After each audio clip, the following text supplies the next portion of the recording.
as I've reviewed my own pathway to freedom some 20 years ago, and the revelation that what was holding me back from making decisions that would allow me to invest or spend my time where I really needed to, with my family, with my daughter, with my child, what was really standing in the way was my logical, rational side, which was I need to be working. I need to make the money to provide security and stability for my family. And of course, that's always there. That's huge. That's right in front of us from the day we start work and graduate from our school or training. It's there.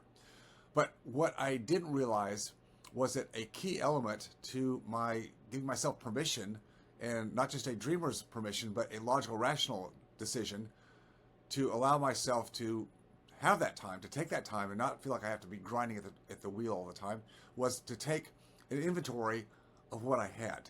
And that really backs into the question of the book I wrote recently, how much is enough?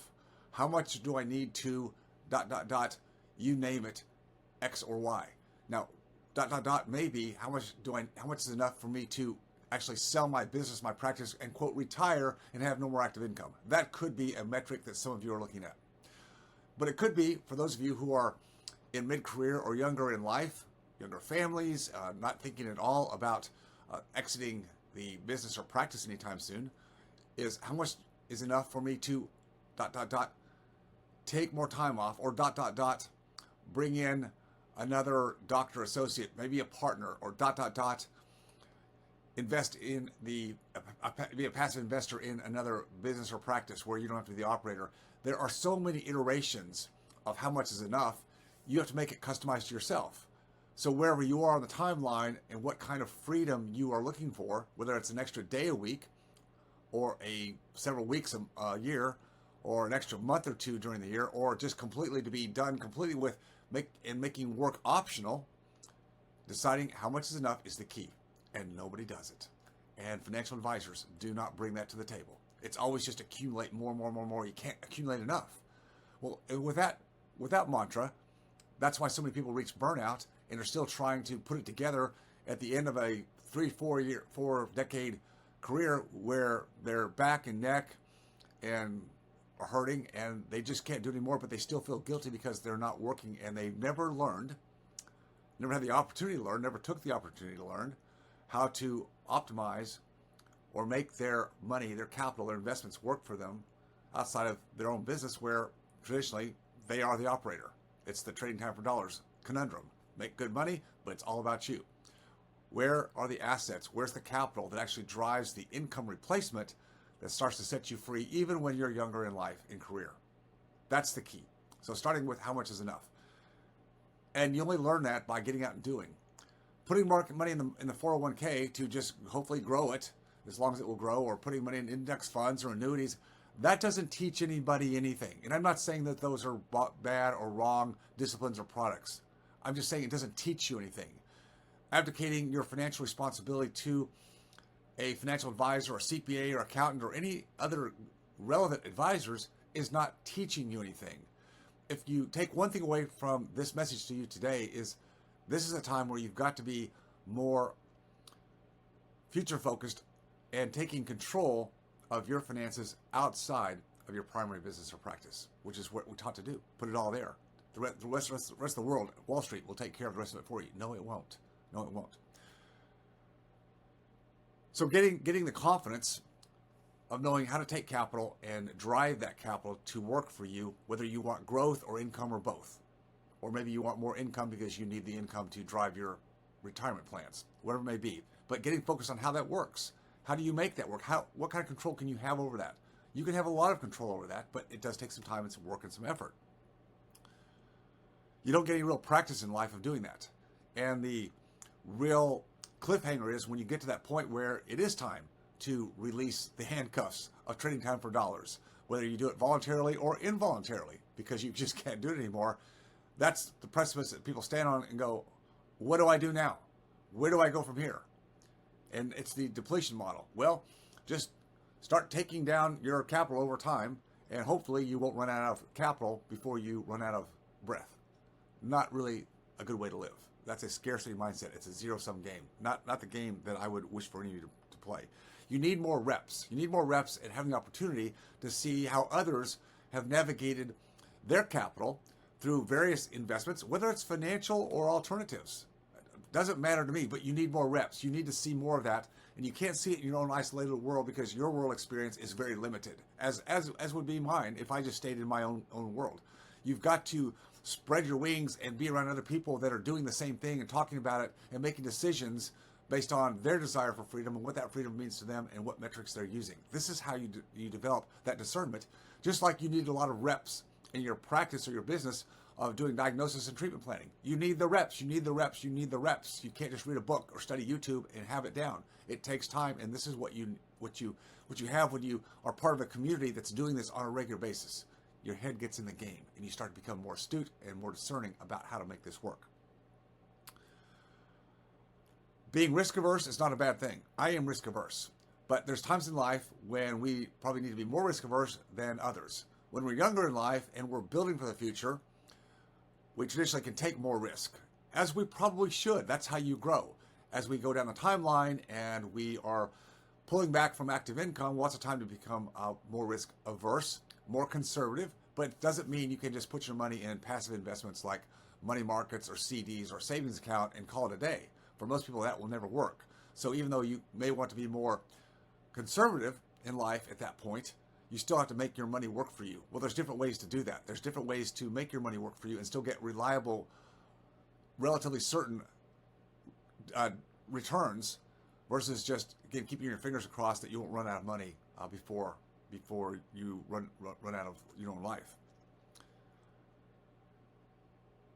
People think that, well, if I do something different than everybody else, if I don't stay with the financial advisor, if I don't keep putting money in the 401k or the annuity or the whole life insurance or whatever's being advocated for you, if I don't do what everybody else is doing, then that's really risky. I'd say the other side is doing what everybody else is doing is probably more risk, because what everybody else is doing is going to get you mediocre results and not the results I think that you're looking for. You're looking for something different. You've got to be able to at least be open-minded to some degree and look at different approaches, because the world and Wall Street marketing wants you to do it a certain way. I mean, that's where the idea of retirement plans and IRAs and 401ks came from. And I'm not saying that those are bad, but there's a reason why that you're incentivized to use those, because Wall Street wants the use of your money and they want to lock it up for as many years as possible. Think about that before you just put more money there. There's a game being played, and you have to understand the incentives.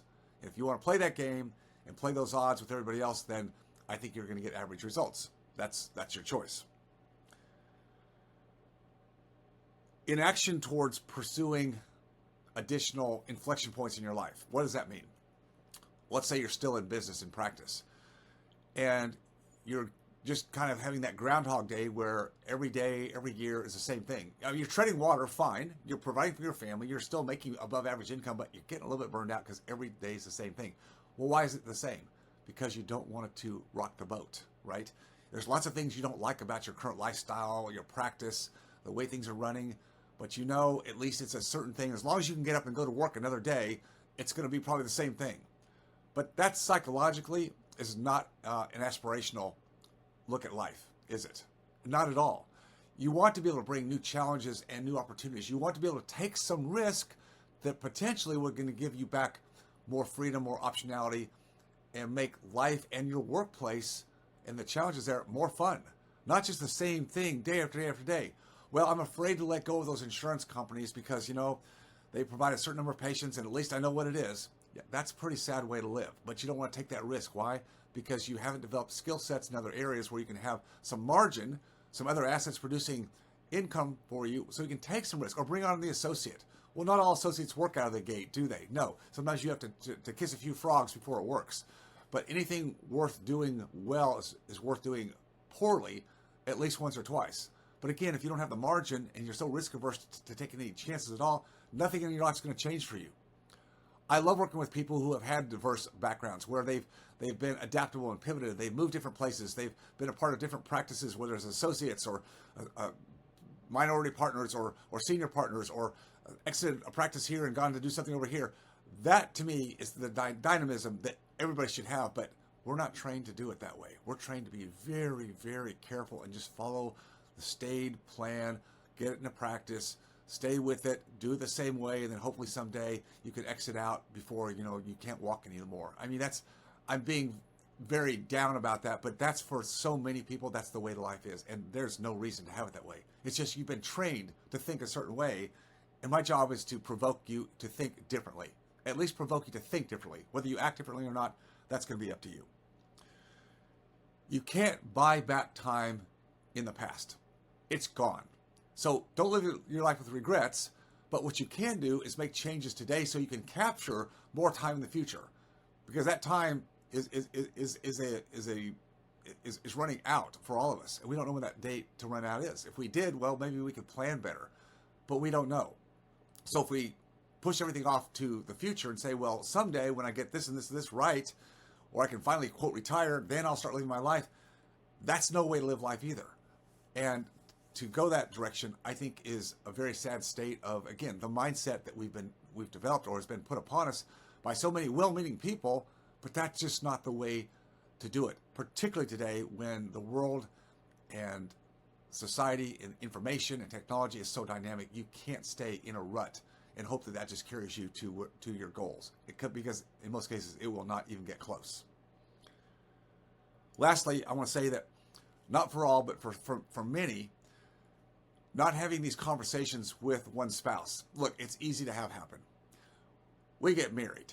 We start a family. There's a lot of dynamism right there, right? It's challenging, but it's fun. It's the American way of life. It's what we've always dreamed of when we're young, right? Finally get to go out and do it on our own and create our own life. And there's so much positivity in that. But as life goes on, and we get into these ruts, and one person is maybe the primary breadwinner. Both could be involved, and one is more the nurturer at home, or again, there's a combination. But we don't come back to the alignment of what was that original dream and vision, and it gets very, very diluted over time. And then it gets to where it's just, now we just have to plod through life, plod, get through another day, a week, another year. Again, no way to live your life, especially when you've got children that are growing up right in front of you and you're missing so much of their lives. How do I know? I was there. I was there with my own daughter until I had the leash snapped when she was having her liver transplant, and I had to wake up and say, what am I doing? Why am I doing it this way? Just because everybody says, why can't I take some time off, focus on my daughter? And when I did, everything changed. Everything changed for the positive. Her life changed for the positive. She got better over time. It wasn't easy. I became a better father, a dad. I was more focused on abundance and not so worried about creating what everybody else told me I need to create. It's just a mindset flip, but you can't do it alone. You got to do it with other people who have already gone through that phase, so you can feel like it's okay for you to do it. Giving yourself, again, that permission, but getting together with your spouse and coming back to what the dream and the vision was, and then getting together so that both of you feel like you are being heard together and your needs for security and safety are being met. They're different for both sides. And you've got to bring that together. And the fear is we've gone so long in these parallel but separate pathways in life. In many cases, we don't know how to come back together and have those conversations because they're scary. Why? Because we don't have the answers. We don't have the answers. So it's like, I don't want to put my foot into that trap, because once I do, it's like, then who's going to help answer? Well, nobody has all the answers. That's again why doing this kind of work in a community with other like-minded people who are just the same, have all the same questions and fears and concerns, opens up the opportunity and the avenue to take on and bring to the front those goals and dreams and aspirations that keep getting kicked down the road. It's such an important pivot point in one's life when you finally can say, I'm going to step up, I'm going to do this work, I'm going to get together and figure out what's holding me back so I can live my life the way it was meant to be lived. This is the key to freedom, and I want every one of you to have it.